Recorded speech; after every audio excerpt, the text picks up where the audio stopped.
So I got this playlist which we entitled Exactly What Makes This So Sad. And I put one video up there so far. Placed one video up there so far.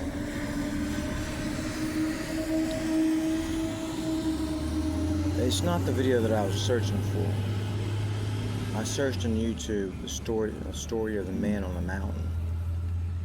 I heard at least two stories of the man on the mountain. The first one that I heard, this is the ones I was looking for, something along those lines, but it turned out I found this guy instead, who wanted to get away from him at all and go and live by him fucking self. The question is, really, before I forget, is really what makes this so sad? Isn't it sad either way? Perhaps it's not. For a lot of people, this thing that some people want to get away from because they think it's so sad. Some people are just as happy as can be. Like they say, ignorance is bliss. Anyway, the first story, and I don't want to get all into it, I just want to kind of just give the point of it all, is that there's this man, and I want to tell it like I'm a storyteller, but there's this man standing on, who lived on top of a mountain.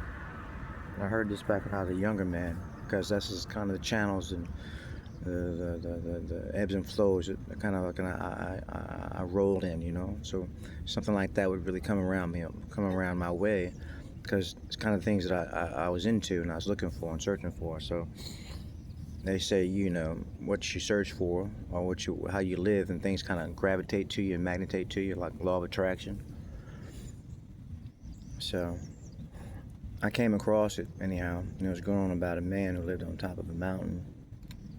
Now, all the people in the village would look up at him because they had knowledge that he lived up there, and they'd go on about how nuts he was, and how insane he was, and how crazy he was, and eccentric he was, and, you know, a hermit and all this stuff.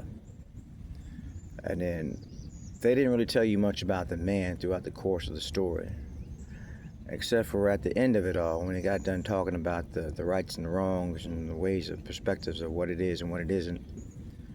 They ended up saying that the people down there in the valley, they were drinking contaminated source of water,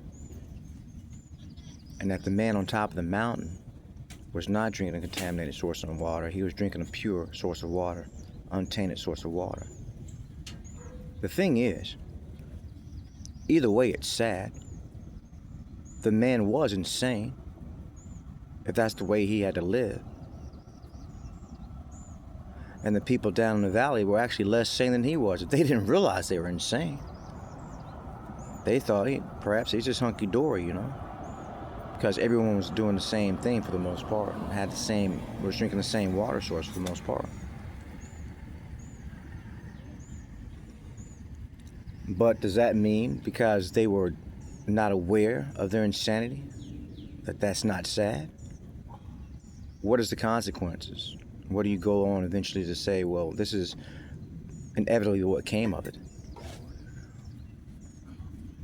There's somebody sitting next to me right now. Usually I don't do these things when somebody's that close to me in proximity, but I was over here chilling, so I decided to go ahead and do it anyway, in spite of it all.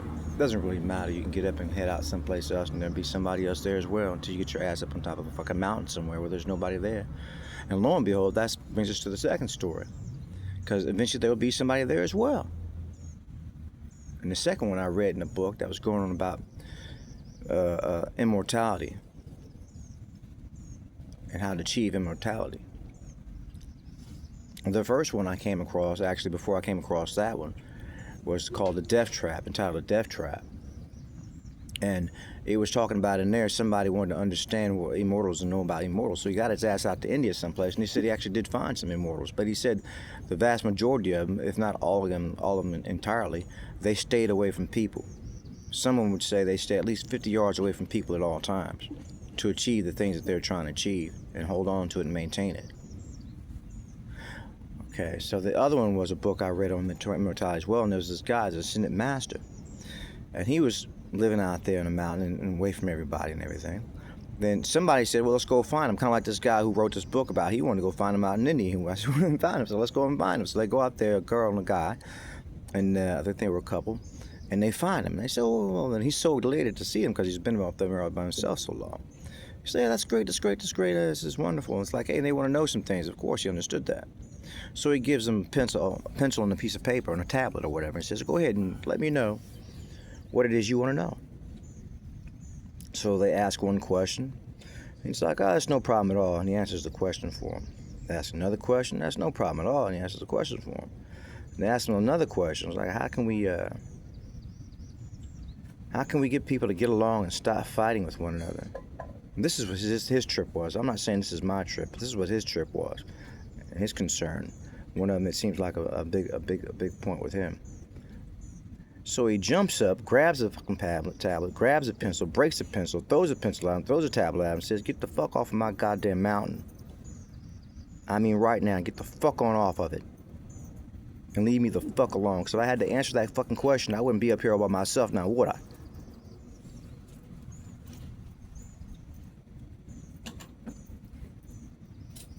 Yeah, so recently I just deleted a lot of my videos. All the videos up on my YouTube. It's over 400 videos. I think that's really rubbish, to tell you the fucking truth. Like Obama once said, if you've been doing the same thing for the last 50 years and it still hasn't worked out, maybe you should consider doing something different. And because he was in a box and couldn't do something that much different outside of what the box was that they gave him to work with, I think that's what he said, and that's what he meant. So he came up with Obamacare and a few other little things, and that's that. Oh, that's Anthony Terrell, by the way, in case you didn't know. It's the 30th of April, 2026.